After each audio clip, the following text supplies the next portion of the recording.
ਅੱਗੇ ਗੱਲ ਕਰਦੇ ਹਾਂ ਆਮ ਆਦਮੀ ਪਾਰਟੀ ਦੇ ਐਮਐਲਏ ਰਮਨ ਅਰੋੜਾ ਦੀ, ਜਿਹਨੂੰ ਕਿ ਬੀਤੇ ਦਿਨੀ ਗ੍ਰਿਫਤਾਰ ਕੀਤਾ ਗਿਆ ਸੀ। ਤੁਹਾਨੂੰ ਦੱਸ ਦਈਏ ਕਿ ਰਮਨ ਅਰੋੜਾ ਨੂੰ ਜਲੰਧਰ ਦੀ ਅਦਾਲਤ ਵਿੱਚ ਪੇਸ਼ ਕੀਤਾ ਗਿਆ, ਜਿੱਥੇ ਕਿ ਉਸ ਦਾ 5 ਦਿਨਾਂ ਦਾ ਪੁਲਿਸ ਰਿਮਾਂਡ ਮਿਲਿਆ। ਤੁਹਾਨੂੰ ਦੱਸ ਦਈਏ ਕਿ ਕੋਰਟ ਵਿੱਚ ਜਦੋਂ ਗਵਾਹੀ ਦਿੱਤੀ ਗਈ ਤਾਂ ਦੱਸਿਆ ਗਿਆ ਹੈ ਕਿ ਇਸ ਕੋਲੋਂ 6 ਲੱਖ ਰੁਪਏ ਜਿਹੜੇ ਕਿ ਨਕਦ ਅਤੇ 1 ਕਿਲੋ ਸੋਨਾ ਬਰਾਮਦ ਕੀਤਾ ਗਿਆ। ਤੁਹਾਨੂੰ ਦੱਸ ਦਈਏ ਕਿ ਇਸ ਦੀ ਜਿਹੜੀ ਕਿ ਉਹ ਸਾਰੀ ਜਾਣਕਾਰੀ ਰਮਨ ਅਰੋੜਾ ਵੱਲੋਂ ਪਹਿਲਾਂ ਤੋਂ ਹੀ ਜਦੋਂ ਆਪਣਾ ਨੋਮੀਨੇਸ਼ਨ ਫਾइल किया गया सी, यानी कि विधान सभा चोणां लई ਜਦੋਂ ਉਸਨੇ ਨੋਮੀਨੇਸ਼ਨ ਫਾइल ਕੀਤਾ ਸੀ ਤਾਂ ਉਸ ਸਮੇਂ ਰਮਨ ਅਰੋੜਾ ਵੱਲੋਂ ਇਹ ਸਾਰੀ ਜਾਣਕਾਰੀ ਕਿ ਮੇਰੇ ਕੋਲ 1 ਕਿਲੋ ਸੋਨਾ ਅਤੇ ਜਿੰਨੀ ਨਕਦੀ ਹੈ, ਇਸ ਸੰਬੰਧੀ ਸਾਰੀ ਜਾਣਕਾਰੀ ਉਸਨੇ ਪਹਿਲਾਂ ਹੀ ਜਿਹੜੀ कि है चोण आयोग ਨੂੰ ਦਿੱਤੀ ਹੋਈ ਸੀ।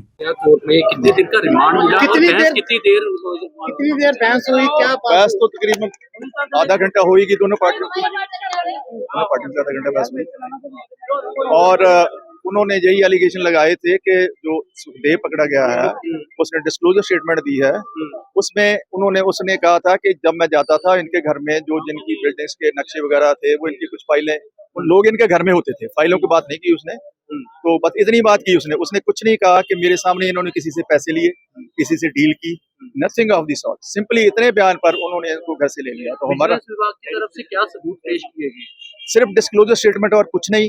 मैं आपको बताता हूँ, जो उन्होंने बोला कि इनके घर से 1 किलो सोना बरामद हुआ है, सोना चांदी के गहने बरामद हुए हैं और 6 लाख रुपया मिला इनके घर से, ठीक है जी। और कुछ 3-4 फाइलें हैं। तो उसके बारे में हमने कोर्ट को बोला कि जब इसने इलेक्शन लड़ी थी, ये सारी चीजें इलेक्शन के पहले जो अपनी एसेट्स की लिस्ट देते हैं, ये सारी की सारी चीजें उसमें मेंशन्ड हैं। ये नहीं कह सकते आप लोग कि इसने एमएलए बन के ये प्रॉपर्टी लोगों से रिश्वत लेके बनाई। हमने ये आर्गू किया था। और बाकी जो फाइलें थी उसके बारे में हमने उनको बोल दिया था कि जो फाइलें हैं, क्योंकि 10 दिन के लिए वो जो कंसर्न पर्सन सुखदेव है जिसके पास फाइलें थी वो भी इनकी कस्टडी में है, पुलिस रिमांड में है। तो इट इज नॉट डिफिकल्ट कि उसकी फाइलें ही इन पर प्लांट कर दी। मेडिकल भी दिया और एफआईआर में कहीं नाम नहीं है, कुछ भी नहीं है। मेडिकल के बारे में तो हमने ये बोला था कि इसका रात को 12 बजे मेडिकल कराया था। उसके बाद जब से विजिलेंस की कस्टडी में है और उसका दोबारा मेडिकल कराना चाहिए था, कोर्ट ने ऑर्डर कर दिया है कि इसका मेडिकल